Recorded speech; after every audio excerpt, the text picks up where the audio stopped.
লিল্লাহি তাকবীর, লিল্লাহি তাকবীর।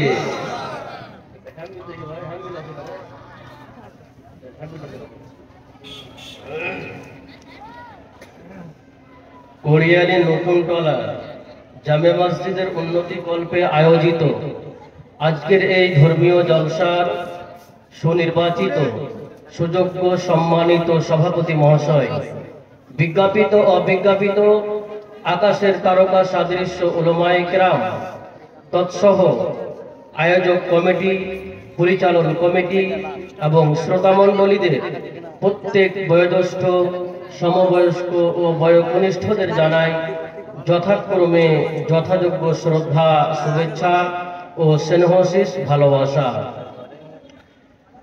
মরণের বাস্তবতা উল্লেখিত শিরোনামের উপরে কোরআন ও সহিহ হাদিসের আলোকে এক গুরুত্বপূর্ণ বিবরণ পেশ করার আন্তরিক চেষ্টা রাখব ইনশাআল্লাহ।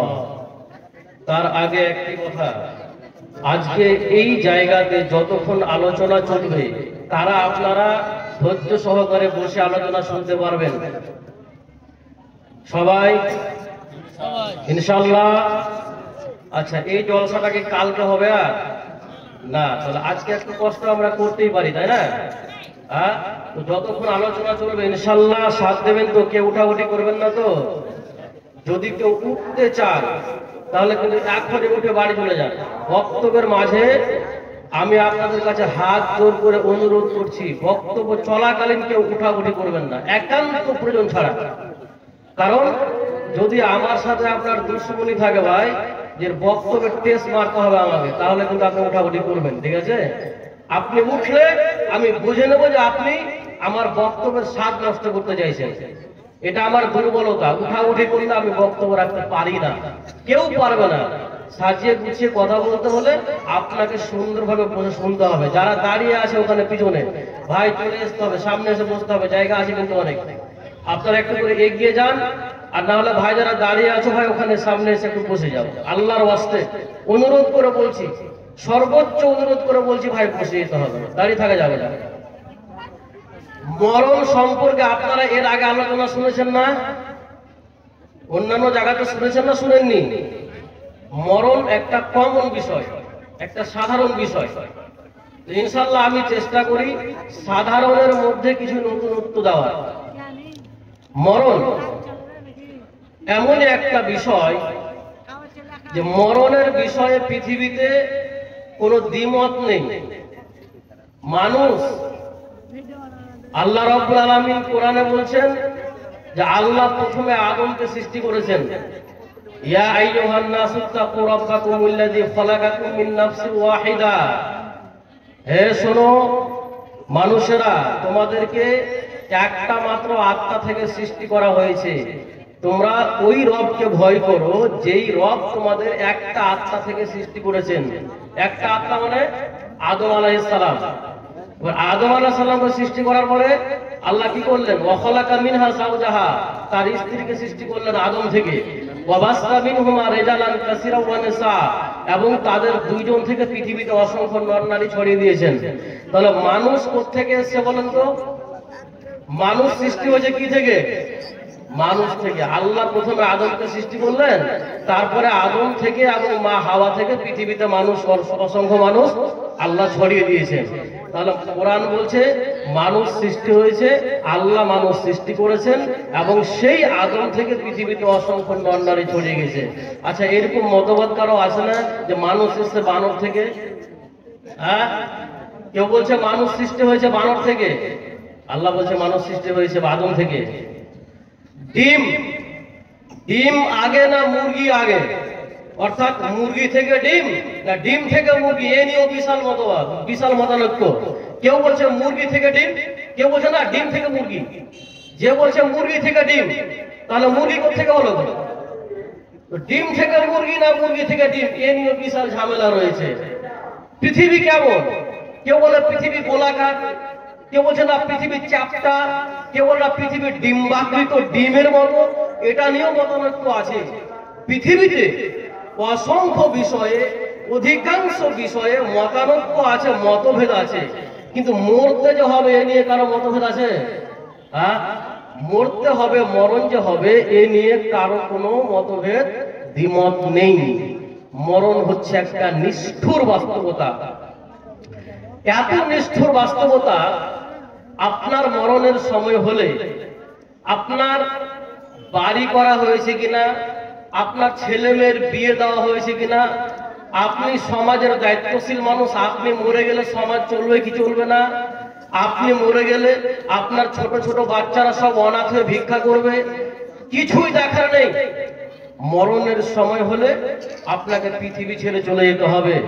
মরণ এত নিষ্ঠুর বাস্তবতা যে মরে যাওয়ার পরে তার আর বিন্দু পরিমাণ কিছু আর পৃথিবীতে বাকি থাকে না। এই মরণের উপরে আমি চেষ্টা করব সংক্ষিপ্ত সময়ের মধ্যে বেশ কিছু পয়েন্টের উপরে আপনাদের সামনে আলোচনা করার। প্রথম কথা, আচ্ছা কে মারা যায়?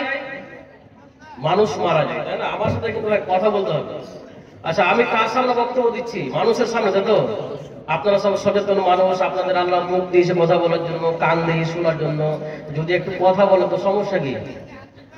মানুষ মারা যায়, তাই তো? আচ্ছা মানুষ কাকে বলে? মানুষ কোনটা? এটা মাথা, এটা কপাল, এটা নাক, এটা মুখ, এই দুটো হাত, এই দুটো পা। মানুষ কোনটা? কোনটার নাম মানুষ? কেউ বলতে পারবেন যে মানুষ কাকে বলে? এই দেহটাকে কি মানুষ বলা হয়? যদি বলেন যে দেহকে মানুষ বলা হয়, তাহলে যেই দিন আপনি মারা যাবেন আপনার দেহ থাকবে না থাকবে না?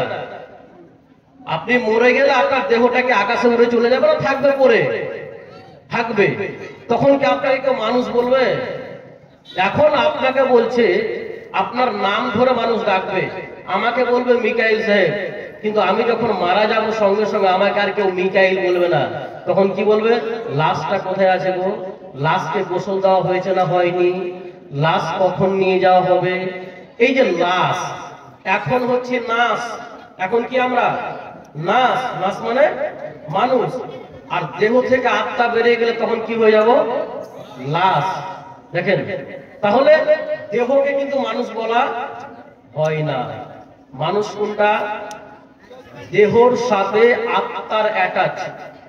যতক্ষণ পর্যন্ত আপনার দেহের মধ্যে আত্মা আছে ততক্ষণ পর্যন্ত আপনি একটা মানুষ। আর যখন আপনার দেহ থেকে আত্মা বেরিয়ে চলে যাবে তখন আপনি কিন্তু আর মানুষ নন। তখন আপনাকে আর মানুষ বলবে না কেউ। তখন আপনি কি হবেন? লাশ। অর্থাৎ তখন আপনার অবস্থা হবে মৃত। মৃত্যু ময়ে রিকার তয়ে জফালা রুসুকার মৃত্যু এবং মৃত ময়ে রিকার ত মৃত, এই দুটার মাঝে জানেন আকাশ জমিন পার্থক্য আছে। মৃত ময়ে রিকার ত মৃত, মৃত মানে হচ্ছে মরে যাওয়ার পরের অবস্থা। অর্থাৎ একটা গরু মরে গেছে, মরে যাওয়ার পরে ওইটাকে বলা হবে মৃত গরু। একটা ছাগল মরে গেছে, মরে যাওয়ার পরে ওই ছাগলটাকে বলা হবে মৃত ছাগল। তো মৃতটা হচ্ছে মরণের পরের অবস্থা। তাহলে মৃত্যুটা কি? মৃত্যুটা হচ্ছে আপনার দেহ থেকে আত্মা বেরিয়ে চলে যাওয়ার প্রক্রিয়া। আমরা সবাই এই কথাগুলো ব্যবহার করি, মরণ মৃত্যু, কিন্তু আমরা আসলে কি এর হাকিকত, এর ভিতরে আমরা কখনো ঢুকতে পেরেছি? আপনার দেহ থেকে আত্মা যখন বেরিয়ে চলে যাবে, যেই মাধ্যমে, যেই প্রক্রিয়াতে আপনার দেহের মধ্য থেকে আত্মা বের হবে, ওই প্রক্রিয়াটাকে বলা হয় মৃত্যু। এটা কি বুঝতে পেরেছেন? এবার চলেন, আল্লাহ রাব্বুল আলামিন বলছেন কুল্লু নাফসিন যায়িকাতুল মাউত, প্রত্যেক নাফসকে মৃত্যুর স্বাদ গ্রহণ করতে হবেই। হবে না, হবেই। প্রত্যেক নাফসকে মৃত্যুর স্বাদ গ্রহণ করতে হবেই। এবার বলেন, নাফস কি মারা যায়? আত্মাটা কি মারা যায়? তাহলে কে মারা যায়? দেহ তো মারা যায় না, তাই না? দেহ তো মরার পরেও থাকে। তাহলে আত্মা কি মারা যায়? আত্মা শুধু এক জায়গা থেকে আর এক জায়গায় ট্রান্সফার হয়। কিভাবে ট্রান্সফার হয় জানেন? একটা হাদিস শুনেন।